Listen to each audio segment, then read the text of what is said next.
po, Kalingap Agnes po. Yung bagong Kalingap member po kayong partner. Salamat po mga Kalingap. Subscribe po na kayo. Thank you po.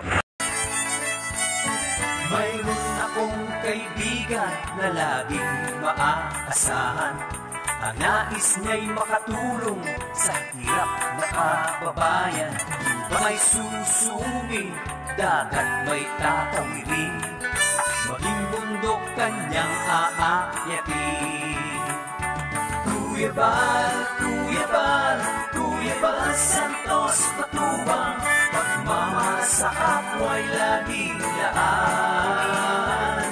Handa laging iabot ang kanyang mga kamay upang tumulong sa nangangailangan.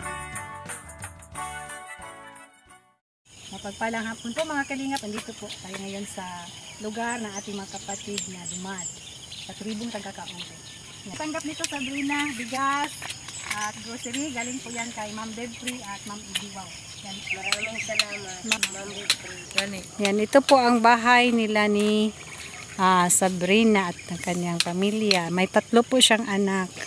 Yan. Maraming salamat Ma'am Debri at Ma'am Idiwaw sa pabigas at grocery niyo po. Yan po, hatid ko na po sa kanila. Dito po sila ng bahay ni Sabrina at ng kanyang pamilya. Ayan. Ano yan? Hugasan. At dito siya nagluluto. Diyan po sila natutulog. Cartoon po ang kanilang ginagawang banig. Ayan po. Ayan po ang anak ni Sabrina. Ayan, marunong ka na pala magluto dong. Ano man yan? Kanin? Hindi. Ay, mag-noodles. Ano ka? Pero marunong din yan sa kanin ma. Marunong na magluto. Mabait na bata.